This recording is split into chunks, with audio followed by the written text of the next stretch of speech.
Obrigado, bom dia a cada um e a cada um.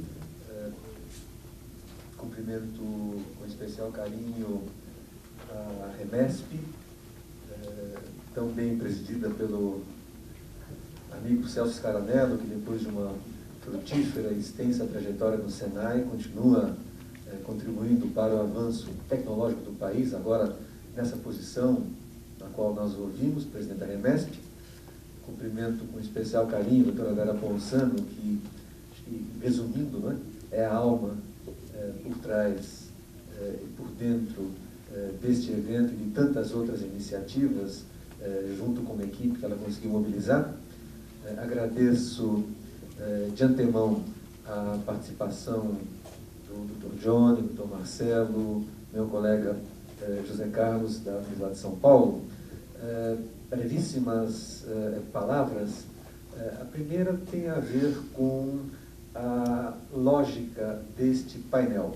O evento, como o Celso apresentou, é um evento de cunho estritamente técnico, tecnológico, no seu sentido mais amplo. Ou seja, a Remesp ela é uma rede de qualidade, metrologia, o público típico são os valorosos técnicos e técnicas de laboratório. E o evento inicia com um painel de natureza muito mais ampla. Eu penso que esse é um momento muito importante porque reforça a percepção de que o trabalho que se faz num laboratório específico, às vezes afastado dos meios de comunicação, pouca gente conhece até que existe o tal laboratório, ele se insere em contextos muito mais amplos. Então, o que nós vamos fazer nesse evento, que é um evento técnico, é começar tratando do contexto. Eu acho que esse é um ponto a chamar a atenção. Eu queria, então, nesse momento então, de introdução do painel de contexto, fazer destaque a 3 Is. O I internacional, o I inovação e o I institucional. Primeiro, o I internacional. A doutora Vera iniciou a sua fala mencionando que a RESAC foi criada em 2010 e esse evento já foi, portanto, programado para acontecer, não é? Quando foi feita a proposta da RESAC em 2010. Nesse mesmo ano, 2010, a revista Economist, que acho que boa parte de vocês conhecem, publicou uma matéria especial justamente sobre o tema da água e no mundo, e que inicia com uma frase bem incisiva, como é a sua característica, que é a seguinte: nos dias de hoje, 2010, então, quando aparece alguma matéria, algum texto sobre água, a palavra crise não tarda a chegar. E, portanto, de fato, né, 4 anos depois, como já foi exposto na introdução a esse painel, estamos num momento de crise. Um momento de crise, evidentemente, nos abafa até certo ponto e parece que nunca seremos capazes de sair da crise. Sairemos da crise. O segredo, vamos dizer assim, o desafio, não é? Como se diz, não é transformar o limão em limonada. Para transformar o limão em limonada, a gente precisamos justamente de água, né? Boa qualidade. Esse é o nosso tema. Mas o que eu queria, então, a partir desse mote da revista Economist chamar a atenção, é que a crise, embora evidentemente afete a cada uma na sua residência, no seu local de trabalho, é uma crise internacional, uma crise de dimensões mundiais.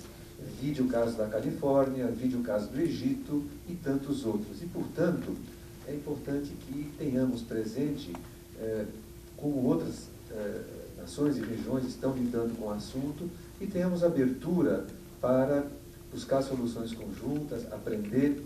No caso do Estado de São Paulo, tem, na época em que o professor Goldenberg era o secretário do Meio Ambiente, tem um convênio de cooperação com o Estado da Califórnia. Enfim, acho que a dimensão internacional ela é algo presente. O segundo I é o I de inovação. Acho que essa palavra tem que estar presente aqui.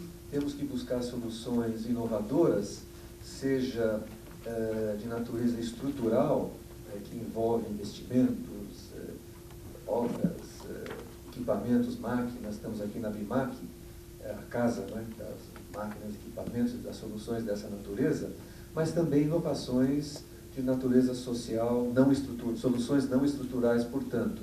Que mecanismos, que formas inovadoras a gente pode ter de mobilizar a sociedade, de identificar e disseminar boas práticas, etc, etc.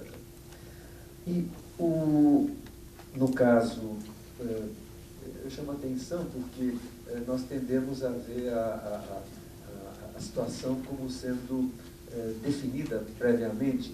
Quando o filme que nós acabamos de ver fala, não é, que 97% da água é salgada e, portanto, imprópria para o consumo, eu diria ainda imprópria para o consumo.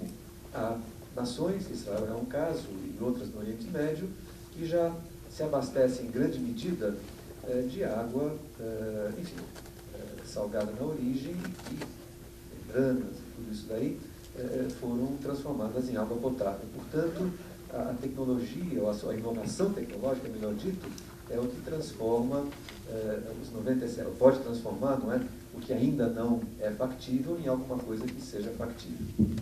Finalmente, o terceiro e último I é o I institucional. Para que a inovação avance, é necessário haver condições institucionais favoráveis. Matéria recente publicada sobre o uso de água, com uma entrevista em profundidade com o Américo, né, que é o diretor de pesquisa e desenvolvimento da Sabesp, mostra com clareza que as barreiras para o avanço do reuso, em grande medida, não são de natureza técnica estrita, mas, de natureza regulatória, e dois, e é bom nesse sentido que nós tenhamos aqui o Coronel Busato, que é o guru da ABNT, porque a ABNT é essencial nisso, e dois, de natureza cultural, não é? Tendemos, e essa talvez é uma característica não trivial de mudar, mas tendemos a achar que isso será uma água de brechó, de segunda qualidade. Simplesmente temos que ver para que serve, em que condição ela pode ser, então, utilizada. E, nesse sentido, então, de mudança cultural, eu queria terminar com um pequeno depoimento de um projeto no qual participei há bastante tempo, na primeira das décadas de saneamento do Banco Mundial, um projeto de busca de soluções alternativas de esgoto, e o projeto foi realizado na cidade do Natal, Rio Grande do Norte.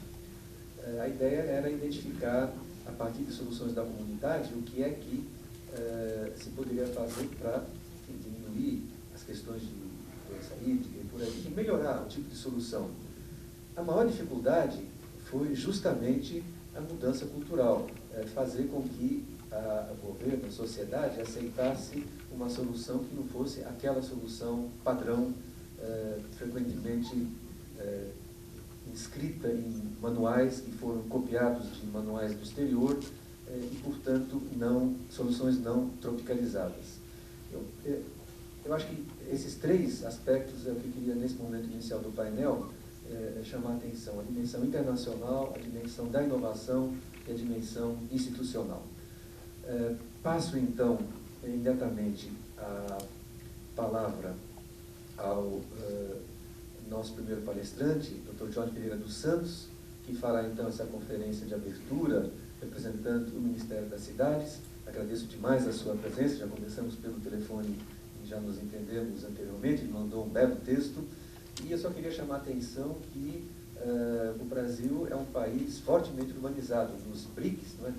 Brasil, Rússia, Índia, China, África do Sul, nós somos o país com maior taxa de urbanização, 85%, metade mais ou menos dessa população mora em cidades com mais de 750 mil habitantes e, portanto, a dimensão, não é, urbana, que é aquela que é objeto do Ministério das Cidades, é, para nós, essencial. Então, mais uma vez, agradeço a sua participação, a palavra é sua.